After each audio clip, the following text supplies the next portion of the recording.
Well, there we go. So we've got, my Family First crew saying good morning, which is lovely. To Amanda, good morning to you as well. Rosie, thank you so much for letting me know that it was all on. That is fantastic. I do need this intel, actually. It's the sort of funny thing that I can do so much to an extent, but I can't do everything. And like last week with the sound. Anyway, I'm babbling. The good news, this is what I thought was just an absolutely lovely story. This one from the BBC, which I saw last night and didn't load into my little production software here in time, but there you go, I can multitask. So long and short, this is particularly quickly referring to those with spina bifida.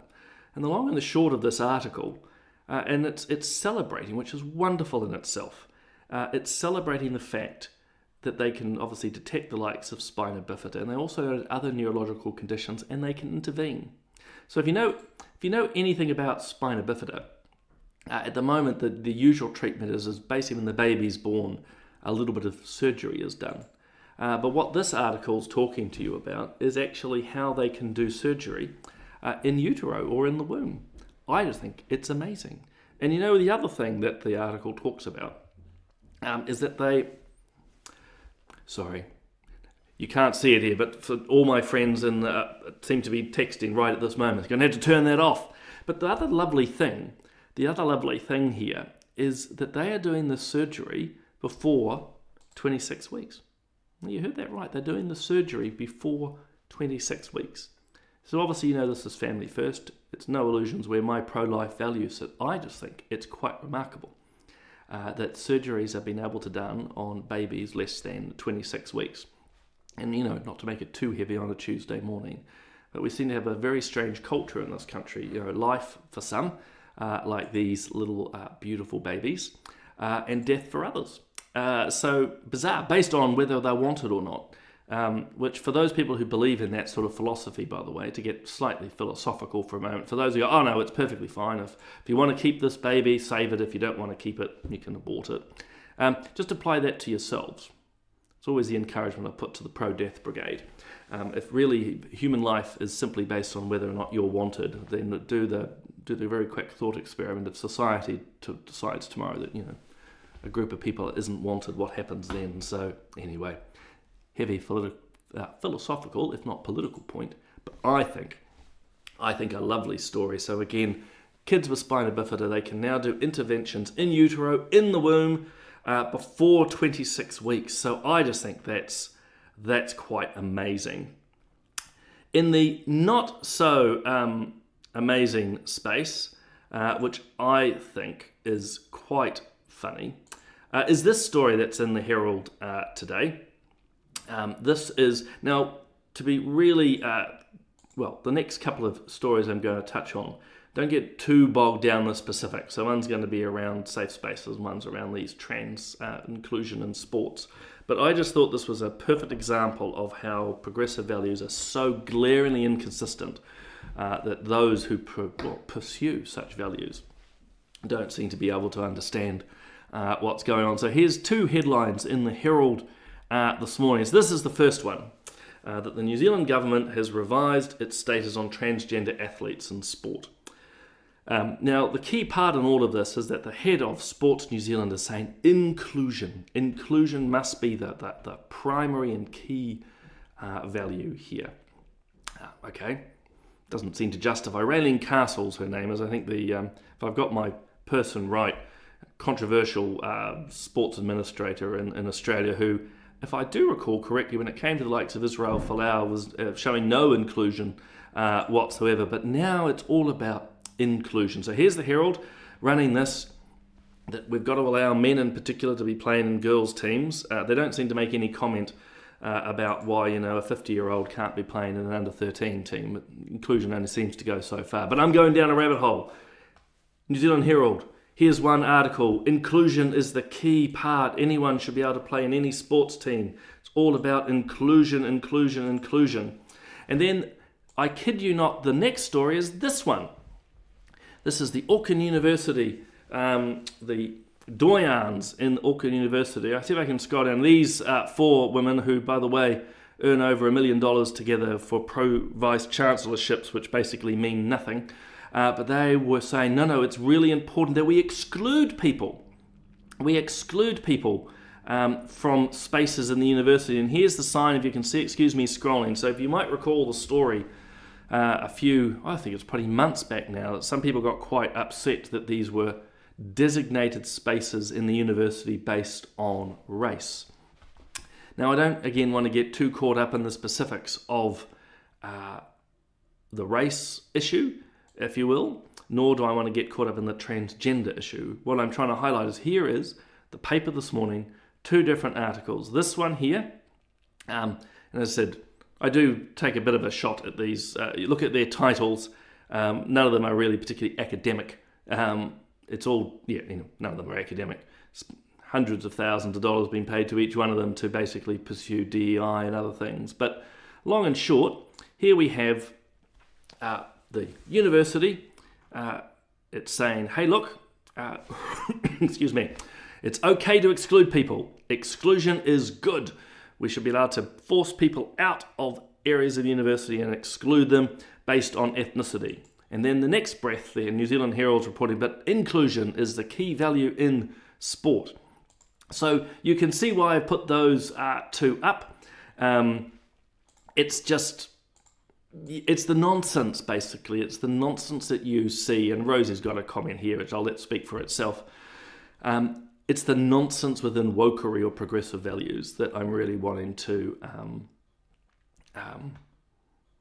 here's another good comment. So I just caught my eye from the Family First crew. It sums it up as well. Should there be special spaces for certain groups based on their ethnicity? Well, that's the point. The university guys are arguing that they should have... I think I can find here. I've got so many screens. The university guys are arguing, hey, we should have exclusive special spaces for our groups, in this case Mara Pacifica. But then when we have women in particular saying, well, hold on a moment, we should have special, if you will, spaces based on biological reality, the answer is, oh, no. So that's the basic premise, which took me far too long to get to. But really what I'm trying to illustrate here is the complete lack of consistency in progressive values. Now, if you were to raise this with them, they'd start screaming and yelling. And as with the university example, part of what that article talks about is they've received violent emails and death threats, which, by the way, is pretty bad. Okay, let's be really clear, that's not appropriate.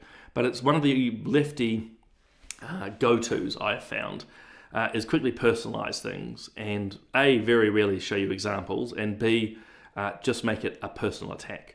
Rather than argue the case. So instead of, if you will, arguing why these exclusive spaces are a good thing, segregation is a good thing, they instead try to make themselves the victim. So, frustrating to see such glaring inconsistency. The other thing I might do actually is just put this little one up. So, I'm talking about media. This was Bishop Emmanuel, Eastern Assyrian, I think, bishop. So hard to explain. One of the Orthodox and Catholic traditions. Anyway, he was stabbed. Why I thought this would put up is, look it up. It's on One News. Just search. You don't have to do it right now, by the way. But just another example of what is or is not happening in media. So this bishop was stabbed multiple times, survived. I don't know if he's lost an eye or severely damaged, but why I put it up is if you read the story, the journalist or the reporter goes out of their way to avoid telling you who the attacker was. Now, at the end of the day, unfortunately, this was a young radical Islamist. But read the article. There is nowhere in this article that the media actually puts that part of, if you will, the truth forward. It's the word's assiduous. They assiduously avoid describing what is a now known, clear fact. And this is becoming a bit of a problem. There was a police officer in Germany that was killed, I think, 2 weeks ago, stabbed to death again by a radical Islamist. They go out of their way in media to avoid telling you these things. But of course, in other sectors, they are very, very quick to label people. And so that's one of the key points I wanted to nail there. As I say, if you've got thoughts or comments on any of this, any of this, from that wonderful little baby story through to the glaring inconsistencies in reporting these days, to the fact that actually a lot of reporting is excluding information for ideological reasons from you, drop me a comment. If you've got questions on anything else, let me know. We'll happily do my best to answer. I thought I'd also just point out a couple of other things that have been happening in media. Well, actually, let's keep to some of these moral issues because we can. I just saw this article the other day too in the Herald. This was done, actually a really good article in itself, but as it says, show me the money, why families go to war over their inheritance and how to stop it. So obviously the article is very, very clearly about someone who's died. Someone who have died, and then the family, well, as I said, goes to war. They're fighting for the money. But why I thought I'd raise it is, of course, we've had euthanasia for 3 years now. There's actually a review meant to be happening at the end of the year, which the government seems remarkably silent about, and the Ministry of Health. They're not saying anything for something which is due in a few months, although we do know they're pushing hard. They're pushing hard to expand it. But some of you, if you know me well enough, would have heard me say before, where there's a will, there's a family. And one of the reasons I've put this up here today is this is just something which those of us who have actually been around the deathbeds of people have seen, that unfortunately families' desire for money can lead to the encouragement for older ones to end their life prematurely. Come on mum, come on dad, why don't we just call it quits right here and now? Don't be a burden, don't chew up all the family resources with your end of life care. And this is a reality, unfortunately, in the euthanasia, physician-assisted suicide space. And this just illustrates it. I want to be clear, this is about, by and large, people who naturally died, and then they will be siblings, actually, squabble over the parents' money. But be under no illusion, guys, this pressure operates before often an elderly or a very sick person dies. Where there's a will, there's a family. So I think it's... just sad, just a small thing to place. But I saw it and I thought, you know what? This does relate to some contemporary issue. I mean, it's sad that people are squabbling over their parents' money, period. Get your will sorted out beforehand. And get your what do they call it? Power of attorneys. Thank God for the mute button. As I cough away. Make sure you get your power of attorney sorted. But yeah, just as there are these fightings post-death, be under no illusion. There can be terrible pressures on people beforehand. Hey, look, in more contemporary issues of the day, because you guys know I'm big on the China question. We had China's number 2 here a couple of days back, the Premier. He's nominally number 2. So New Zealand's made a big deal that he's number 2, he's the Premier. Look, if you know anything about Chinese politics, it's just a title. The man holds no real power. In fact, it's one of the reasons he basically did no press conferences, if any of you have followed it. Didn't talk to anyone. He's got nothing to say. But anyway, what I thought I'd draw your attention to is somewhat breaking news, because the media haven't reported this yet, but they will. A lot of the people who were out waving support for him were paid to do so.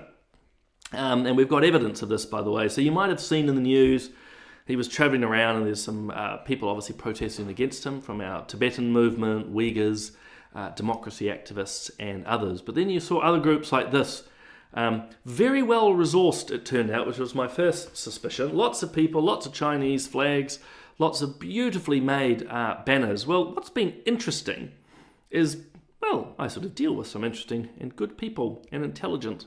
So we've been able to find a couple of these little puppies. And you're going, none of you will be able to... Well, some of you actually, that's presumptive. Some of you may be able to read these. These are messages within New Zealand student association groups asking for loyal Chinese... I'm bouncing between them here. Loyal Chinese to come out. And importantly, really importantly for you to understand is there's lots and lots of money involved. These messages, not that I speak Mandarin, I'm fortunate to have some people who translate for me, but basically it's saying, hey, look, if you're in Palmerston North, if you're in Wellington, we'll put you in accommodation, we'll feed you at least 3 free meals a day, And there'll be a gift at the end. Now, we don't know this for sure, but we're pretty confident the gift is money. So just a very small thing. But, there's a bit of a theme today around media. Just be very careful what you see and read. So again, with the visit last week, one, not as big as the government wants to make out, or rather the person involved not that important in the grand scheme of things, despite his title. Secondly, a lot of the people supposedly celebrating the Premier's visit here were paid to do so, and it won't surprise you. I've passed a lot of this on to some journalists. If you haven't already, actually check out Stuff's Circuit. It's called Circuit. Paula Penfold, Louisa Cleve done actually a really important piece on foreign interference here in New Zealand. And you guys know I get fired up about this, partly because I've been, if you will, interfered with by them as well. So anyone who's just joining, though, welcome to Solid Ground. It's where we have discussions on all sorts of topics. So as far this morning, we've talked about the inconsistency of media celebrating diversity and inclusion on one hand, and then celebrating exclusion and segregation on the other. We've just touched on elements of China. We've just noted how media won't report some what you would argue salient facts. In this case, an Australian bishop stabbed by a rogue young Islamist, but they won't tell you the latter part. And we started with what was, I think, I'm going to put it back up because I just think it's such a lovely story. Children, little babies in utero can have surgeries, in this case, to save them from spina bifida, which I just think is just quite beautiful. It is quite beautiful. So yeah, we just thought we'd nail that one there. Now, speaking of that, a very bad, this came up as well on my news feed. Quite disturbing, actually. So this is about a transgender woman at home detention. You won't be able to read all of it here. But there's 2 points to be made. Again, I put these here to sort of encourage you to always read more carefully and deeper. So there's 2 factors to think about here. The first one is, this is what spoils, or I'm trying to think of the right word, distracts you from facts. At the end of the day, this is a biological man who beat the crap out of his girlfriend or partner. Reading this, you might think that a woman assaulted a woman. Now, if you want to play that gender ideology stuff, well, go for it. But actually, in the reality of a crime here, a woman did not assault a woman. A biological man did with a hammer. It was horrendous. That's the first point. The second point is, and you'd expect their lawyer to do this, but they're having kittens of whether this person should be put in a male prison or a female prison. And to anyone who's particularly woke or worried, the David Farriers of the world, put themselves, an aunt or a sister, a daughter, ponder one of them of having this guy in prison with them. In other words, why on earth would you put this trans woman or biological male into a woman's prison? And what I've noted, because I used to be a prison chaplain, what I've noted is all the woke, progressives, liberal, lefties, whatever you want to call them, they'll all be for allowing this person to choose which prison they go to. But I'd put very good money that basically none of them have a loved one or a friend or anyone in prison. It's the luxury of hiding behind 12-foot walls with barbed wire and cameras. They don't know what the reality on the ground is. So I just encourage people to do the thought experiment. If you're going, oh no, this guy should be able to choose which prison he goes to based on his identity. You imagine him going to a prison where one of your loved ones is. Particularly if your loved one, as I said, is a sister, a daughter, a mother, a cousin. It's just not on. But the other funny thing, and I don't think I can read it from here, and I do apologise. I'm scrolling down. It was somewhere, and I don't know about you guys, I can't see it properly on the screen. But this is where this reporter shows complete and utter ignorance of the highest order. It says that, we all know that sexuality is not a choice. Well, it might be lost on this reporter, but we're not actually talking about sexuality. We're talking about transgenderism and gender identity. I'll just let you into a bit of a secret. They're 2 very different things. So well done to that reporter. Can't even see their name. There it is. You can all look at who the twit is. Sorry, that's a bit ad hominem. But sexuality, if you want to buy it, sexuality is not a choice. And a lot of our lesbian and gay community have stressed that it's not a choice. They are who they are. That's been one of the great tensions between the LG side of things and the T side of things. Because, of course, transgenderism, particularly to this reporter, is based on choice. It is a choice. People are moving. That's the whole notion of the word trans, by the way, is to move between, to be making choices. That's why there's terms like gender fluid. So, again, don't get too caught up in the rabbit hole of this particular issue. Again, it's just the blatant misreporting, or in this case, fake news, misinformation, disinformation that this reporter is deliberately placing there to try and conflate this particular act of violence now with sexuality and the idea that sexuality cannot be changed. And they write it, and I'm sorry I can't easily show it to you. It's just, look up the article. It's there.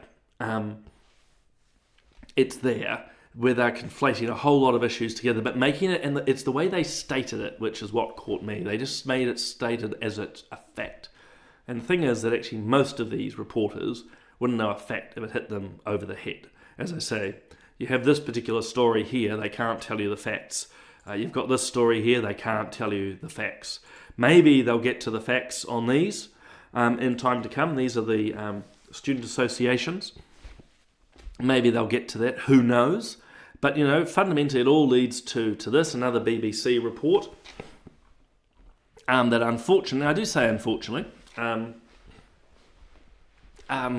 more and more people are turning away from the news. And there's two parts to this at least. One is, of course, people don't trust the news. And, we've only gone through a few things here today, but it's just illustrative of that misinformation and disinformation. I hate those terms, by the way. I don't like running around.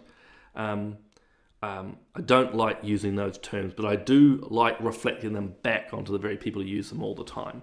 So part of the reason is people just don't like what they're seeing in the news now. They think it's incredibly biased, corrupt in some cases. There's some really good counterexamples. As I said, that Stuff circuit that looks at Chinese interference, absolutely brilliant. Sadly, something they did earlier around disinformation was mad, but you take everything case by case. But, the BBC's report here, by the way, it's not the BBC telling you this, it's reporting, I think it's a YouGov survey, that many people are just not following the news now. They do point out, though, that a lot of people are now turning to the likes of TikTok, Facebook, and elsewhere for their news. And that's something to be careful of, I would suggest. I've certainly struck it myself with different people I've bumped into on the street or you're at a party. They've only read the headline on the likes of TikTok. In other words, they're not really getting the depth of the news, and there's many, I don't have examples right to hand. Well, actually, one that comes in, I remember during last year, the headline that Newsroom put up about me, of all things, Simon O'Connor upsets Chinese community. So if that's all you read on TikTok, you'd go, oh, well, that's not very good. If you actually read the article, the upset was because I stood up to someone who pulled out a knife and started slashing someone's protest banners. So, again, it's just an example of how if you're only taking news from the likes of TikTok and you're only relying on headlines, you've got issues. Yeah, so anyway, I just thought I'd put that out there, and I want to really say we shouldn't celebrate this. At one level, part of the reason for Solid Ground and a lot of the other work that Family First is doing, so Bob's McBlogs in the morning, we've got Tumby doing Pulse Point each week, we do a Straight Talk panel, there's a plethora. Family Matters, I'm doing podcasts. I've actually got a whole lot of people lined up for records over the next couple of weeks, so you'll see more of those coming. There are more and more of us trying to go around mainstream media because, as we've touched on today, a lot of mainstream media is not reporting. It's not reporting. But we shouldn't, I would suggest, be too celebrating, because at the end of the day, we need news. We need good news, both in terms of it's accurate and good that it's positive. Guys, I'm just going to take a couple of your questions and then I better roll out because there's other things to do today for all of us. Amanda's got, I think, a very salient point here around, I do have that faith as well. I think we do. Annie, I think, has got a good point here. The slant of the story. Yeah, well, this is the problem. Now, I mean, no story is ever going to be perfectly,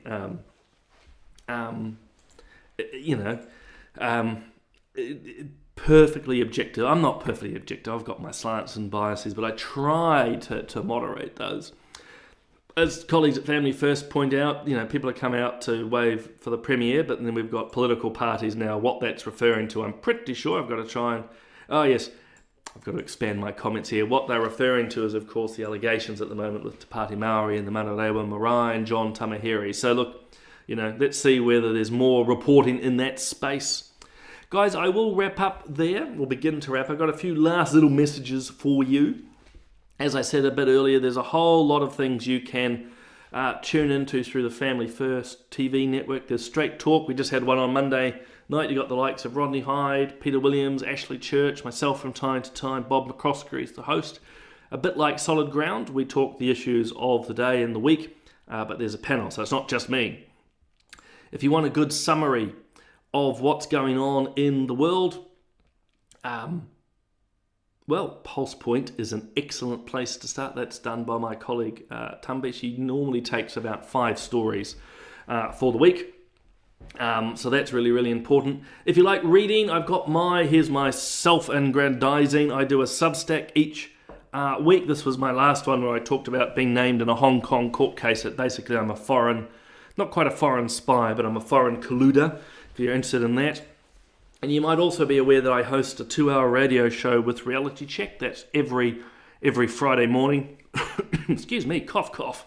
Every Friday morning, which is, I enjoy it. We've got some very exciting guests. I'm actually going to be talking the housing market this Friday, so from 10 a.m. till midday, live on Reality Check. And the last thing, I'm going to play it as it goes out, and I'll say goodbye as this starts, and thank you, is the Forum on the Family. It's the event of the year. If you're into any of the discussions we've had, it's on July 5th. I'll let the promo do all the talking. But to all of you, have a wonderful day. I've enjoyed chatting with you as always. Tune in to my show, Solid Grounds this morning. My show Speak Free on Friday morning, and I'll be back here on Tuesday. The Forum on the Family is one of the premier family conferences held each year with international and national speakers and political leaders. Hosted by Family First New Zealand, the Forum brings together a national network of family-focused organisations, scholars, lobby groups, leaders and groups who are part of a growing movement for social change to bring New Zealand to a point where families are strengthened, marriage is honoured, life is protected and religious freedom is defended. This year's conference will again be held at the Dewdrop Event Centre in Manukau City, not too far from the Auckland Airport, on Friday, 5th of July. This year's theme is Protecting the Next Generation. It's time for all of us to push back against the harmful agendas and ideologies being targeted at our children, including the ones in the womb. And once again, we have an amazing lineup of speakers from the US, Australia and New Zealand. Now, as we did last year, on the Thursday night before the forum, we're hosting a gala celebration dinner with the theme Independence Day. Well, it is on the 4th of July, but independence is also significant for Family First. We'll explain more at the dinner. You'll also get to meet and eat with our other international speakers and hear them in a special Q&A on the night. I want to invite you to this year's Forum on the Family. It's the highlight of the year and you don't want to miss it. Arrange to be there. Book your flights today. Gather your friends. If you're concerned for our culture, our country and our families, you may be saying, well, what can I do? Step 1, attend the Forum on the Family. Last year was another sellout, so don't delay. Go to our website forumonthefamily.nz for all the information you need. Register today. Don't miss this important family conference. Let's build a culture that protects our children, the next generation. Go to forumonthefamily.nz. Register today.